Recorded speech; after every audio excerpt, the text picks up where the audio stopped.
What's going on, guys? It's Nick here, back with another video. It's Wednesday, so time to talk about my favorite players to trade for this week. A little bit later upload again today since the rest of season rankings and trade calculator have taken so much time to get up and running this week, but they're officially live. So if you have any questions about my exact evaluation on players long-term, who you might have to give up to trade for them, what my take is on your specific trade, you can always see my answer to that by looking at the rest of season rankings and the trade calculator on my website, thefantasyfootballadvice.com. So with that, who are some players I'd be trading for this week? We will start off by talking about the most requested player to break down, and that is Kyle Pitts. What are we doing with Kyle Pitts? Are we even trading for him? Pitts has a 17% target share this season compared to a 34.5% target share for Drake London. Drake London is proving to be their top target, the guy they want to go to the most. And so while Pitts is easily the second most used player on offense, at least in terms of the passing game, it's still, pretty big gap between him and London. Then the coach comes out and says, quote, "It's not fantasy football. We're just trying to win." But the thing is, perhaps if you are, in fact, trying to win, then you should use, the person you drafted 4th overall the previous season, coming off the greatest rookie season we've ever seen for a tight end. That might help you win. And given that you're currently 0-2, you can't exactly argue that the current plan has been overly successful. So I can't really imagine that this lack of targets continues for that much longer.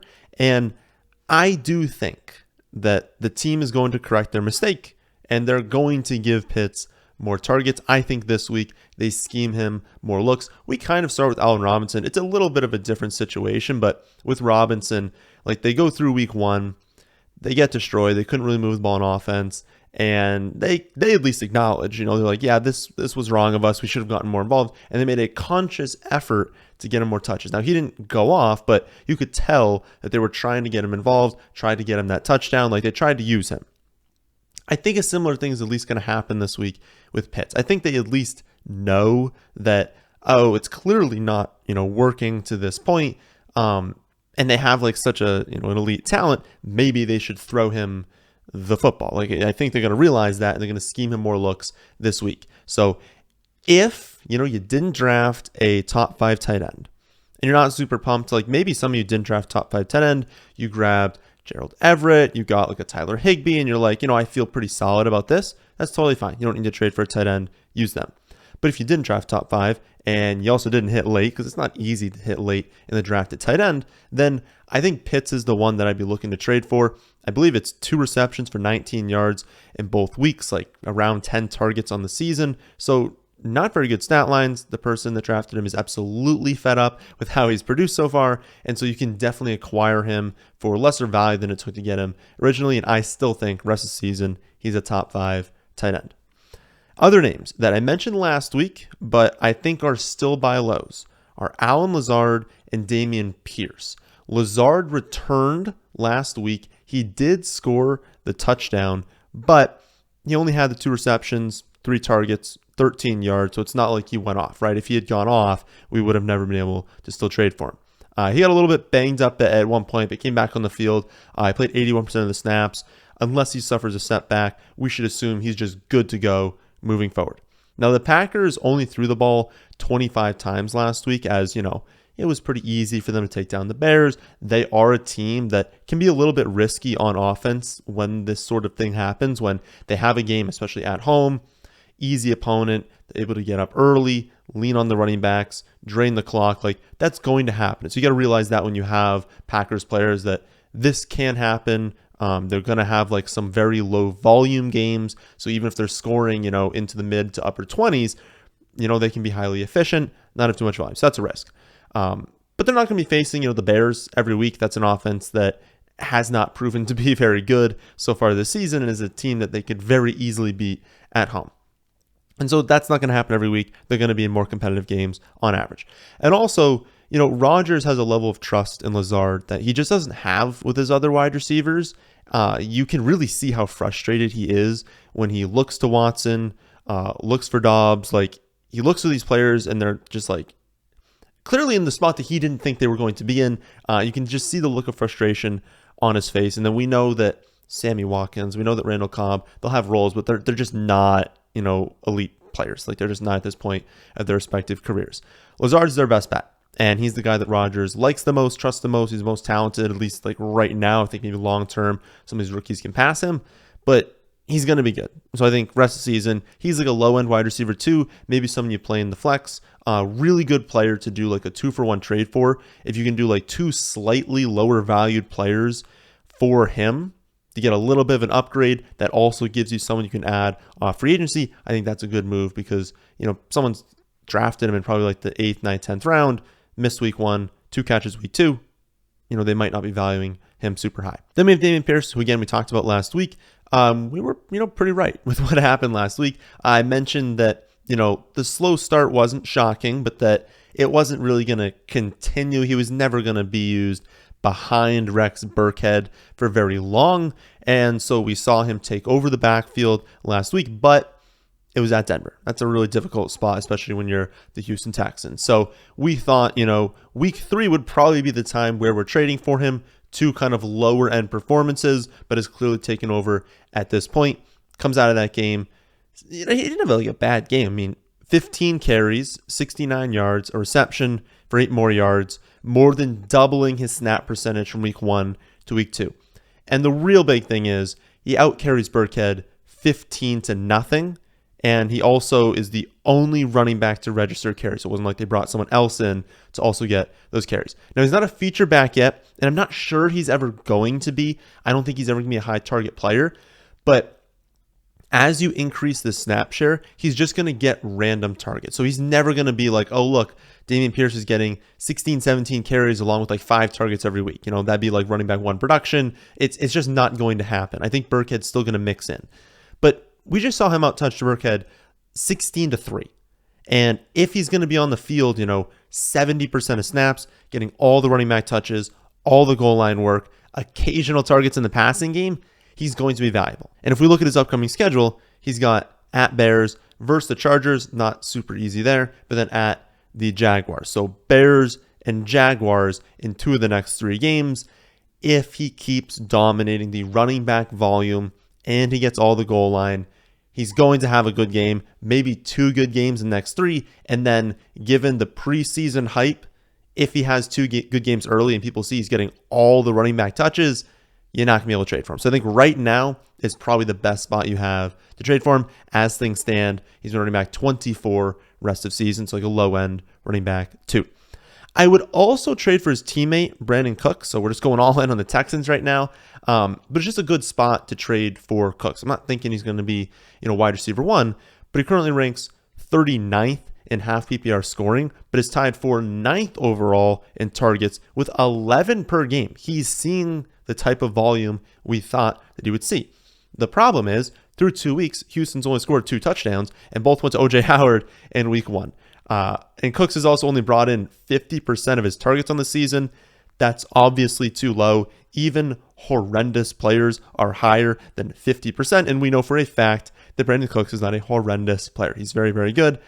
He's been at 68%, 67% in these last 2 years with Houston. Like, he's going to be around that range. Maybe in a bad year, it comes a little bit below, but like, he's a good player. That's going to go higher. So on average, he's just underperforming right now, but given the level of targets, given that they're not going to score 1 touchdown per game, given that he's not going to catch 50% of his targets, like, he's going to be a lot better than he's been so far. And then, like I said, he's got Bears and he's got Jaguars into the next 3 weeks. I think he can have a blow-up game over this next month. And once that happens, people see a blow-up game with, double-digit targets every single week, you're not going to be able to get him. So he's underperforming right now. Same thing with Pierce. Don't get them after, or don't try to trade for them after they blow up. You're not going to get them. Try and trade for them now. If you want to trade, but you don't want to trade for a Houston Texan, you just can't wrap your mind around that. I get that. How about Dalvin Cook? Now, not going to be easy to get him, obviously, but if you're in the market for a running back 1, you want an upgraded running back, you're willing to give up, significant capital to get him. Well, he's a running back 28 right now, and he's coming off a brutal 36 yards on 10 touches last week in a game where the Vikings got embarrassed on offense. But it's actually been, a little bit strange how the Vikings have started off this season. Cook looked great in week 1, but the offense was ultra efficient through the air, and then Green Bay couldn't keep up, and we're also playing slow, and so it just kind of limited the offense overall, led to 61 plays for the Vikings, 0 rushing touchdowns. Moving to last week, and they were just forcing the ball through the air. Then they got down really quickly. We had Kirk Cousins playing in prime time, not exactly his forte, and so it only led to 59 total plays, 46 pass attempts, 8 total carries by running backs. So the Vikings now rank 23rd in plays, 28th in carries, and have scored 0 rushing touchdowns. That's why the box scores don't look very good for Dalvin Cook and Alexander Mattison. But that's not going to continue, and Cook does have the 5th highest percent of team carries among all running backs, or I guess all players, because you're not going to have a wide receiver rank higher than that, and he's going to have a blow-up game soon, might very well come this week in a super high total game at home against a Lions team that he's averaged over 100 rushing yards and a touchdown per game in his 6 career matchups against them. The Vikings are going to bounce back this week. The Vikings are not going to slow them. That's going to be a very fun game to watch. I think Dalvin Cook could explode. Another running back you could trade for is Javonte Williams. I'm sure people that took him are probably more frustrated, honestly, than they should be. He had a good week 1 from having 1 billion receptions, and then he had the 75 rushing yards last week. It's just that I think everyone's surprised that the Broncos offense has been so bad. They rank 24th with just 16 points per game, I believe, scoring exactly 16 in each week. And they've just looked lost, even against mediocre teams. I think that's the thing that's going to worry a lot of people. But here's why Williams is so valuable. He's 15th right now in half PPR scoring, despite 0 touchdowns and only 11 carries per game.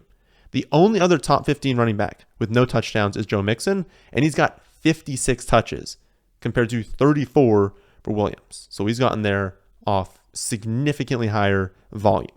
Williams is just an incredibly efficient running back. He's so efficient no matter how you get him the ball, and he's game script proofed. And those are the running backs we want to trade for. There is no game script where Javonte Williams produces poorly unless it's I don't know, the offense scores 0 points. Obviously, if they can't move the ball at all, he's not going to perform well because they have no yards, no touchdowns. But in terms of game script, whether they get up or they fall behind, he's going to be used. When they get up, he's going to be getting a ton of carries. He's going to be efficient with those carries, and they're up, so he's got a good chance of scoring a touchdown. When they fall behind, which they can do in some of these really competitive divisional games, well, we saw in week 1, he could have 10 receptions, right? He's their go-to in the receiving game. He's out-targeted Gordon 16-3 on the season. And so when this Denver offense starts to click, which, to be honest, there's no guarantee that they're going to. You just have to think, given the playmakers they have, given the talent they have on offense, they're not going to look this bad all season. And when they start to click, he's easily going to be running back 1 because they've looked awful, and he's not getting that many touches and hasn't scored, and he still produces high end too. So when they start to do well, he's going to be really valuable. People are going to be, a little bit annoyed they didn't trade or buy low on him early in the season. So he's my running back 8 rest of season, and I do feel really good ranking him that high. Final player I trade for this week is Chris Olave, and I wasn't going to talk about him. I was just going to put him on the trade chart on the website, and then someone asked, why is he ranked so high rest of the season? So I figured, whenever one person asks a question, I know plenty of other people are thinking the same thing. So I figured I'd go over him now. But if we remember back into the offseason, we had talked a lot about how much the Saints gave up to acquire Olave. They gave up a lot to move up in the draft to get him. People are making fun of what they gave up to get him because it was a lot. It was a lot they gave up. But we knew that signaled the team really, really liked him. Now, we knew he'd get the targets. I personally did not think it would come this quickly. I thought it made sense. The 3 receptions on 3 targets, I think for 43 yards, and I believe the touchdown in week 1. But I thought he'd slowly ramp up from there, maybe get a few more targets each week, kind of build into 7-8 targets a game. But he comes out in week 2, and he commands 13 targets which was 5th among all players last season. But the appealing part was these weren't targets really close to the line of scrimmage. So you look at someone like Jakobi Meyers, who also had a really good game, really great usage. Like, I was very excited with how they used Meyers last week. But Meyers had an ADOT of 8.8 yards, 115 total air yards, which is totally fine. But like, understand that means like he was getting the ball around 8-9 yards downfield each play. Olave's depth of target on those same 13 targets, ADOT, 25.7 yards downfield, 334 air yards. Now, I know air yards is not a perfect stat. There's a lot of things wrong with it. A lot of times you can get like really bad players getting a ton of air yards downfield, and you're like, oh, they're going to hit eventually. It's like, well, no, they're just a deep threat. They're just not that great. But we know Olave is a great talent. We know the team wants to keep using him, and we know the downfield work's going to continue, right? Because they have Jarvis Landry and Michael Thomas. They're not sending those guys deep downfield every play. And I just want you to like throw out the word air yards. If it triggers you, like, just understand that he had 13 targets on an average. They came more than 25 yards downfield. That is insane usage. It creates super high upside in fantasy. And when it's tethered to Jameis Winston, someone who's, supported multiple very high-end fantasy producers in the past at wide receiver and has been known for being aggressive deep downfield, it's just like a perfect pairing, and you just have to figure he's going nuclear soon. And now, he didn't last week. He easily could have had, I don't want to say easily could have had 150 receiving yards, but like, given that level of volume, he could have had 7-8 receptions for like 150 and a score, like relatively easily. If that happens, you're just never getting him for the rest of the season. He has the 5 for 80. He's had 2 good games, hasn't blown up yet. I think that's coming. I think you want to get him before that happens. That's why he grades out as a top 25 wide receiver for me rest of the season. Some players that I'm not super excited about long term. I don't think, like I talked about last week, I don't think you're ever just like, oh, X player had a good game, they've been performing well, have to sell them, right? I pretty much never want to do that. It's just, if you have the players I'm going to mention now and you want to do a trade for someone, they're players I'm willing to get rid of because I don't love their value long term. So the list is Zach Ertz, Terry McLaurin, Marquise Brown, Antonio Gibson, Cordero Patterson, and Tony Pollard. Just not in love with the potential for them rest of season. Ertz, we just know more playmakers are coming. We know he's not efficient. We know that like right now he's getting targets because they have no one. When those players come in, those are going away. McLaurin, Curtis Samuel, Dotson, they're just taking more work than we thought they would. Even in monster games for Wentz, McLaurin's not doing that fantastic. Don't love that long term. Marquise Brown, honestly not getting the target share that I think people thought he was going to get, even with Rondale Moore and Hopkins out. That's not, super appealing long term. Gibson, we know Brian Robinson's returning. Don't love that. Cordero Patterson, we just know that to close the season, it's unlikely they're going to continue featuring him so he can get touches early. That's what we figured would happen. But as the season goes on, it's likely those touches will dwindle, so you kind of want to sell high there. And then Tony Pollard, coming off the great game, just don't love investing in the running back situation there if it's going to be like a pure split, because he's not going to be the one they lean on at the goal line. It's not an offensive line that it used to be. We don't really know when Dak's going to be returning, and so it's just like a lot of question marks when you think about the upside. It's there, but sometimes it's a little bit overstated given the odds that, Zeke suffers like a season-ending injury. So those players, don't love them long-term. If you can trade them away, I'd be fine doing that. So that'll do it for the week 3 trade targets video. I've got a larger list of players you can trade for on my website, thefantasyfootballadvice.com, and I also ordered that by my preference in trading for those players. And remember, I have the rest of the season rankings and the trade calculator now live on the website, so use those two if you have any questions about trades. If you want to know my thoughts, those are my thoughts. It's on the website. I'll be back tomorrow with running back starts and sits, Friday with wide receiver starts sits, Saturday to go over my favorite plays in week 3. That, my friends, is the end of this one. Hope you all enjoyed. If you did, how about hitting the like button, and how about subscribing to the channel if you're new here? Thanks for watching.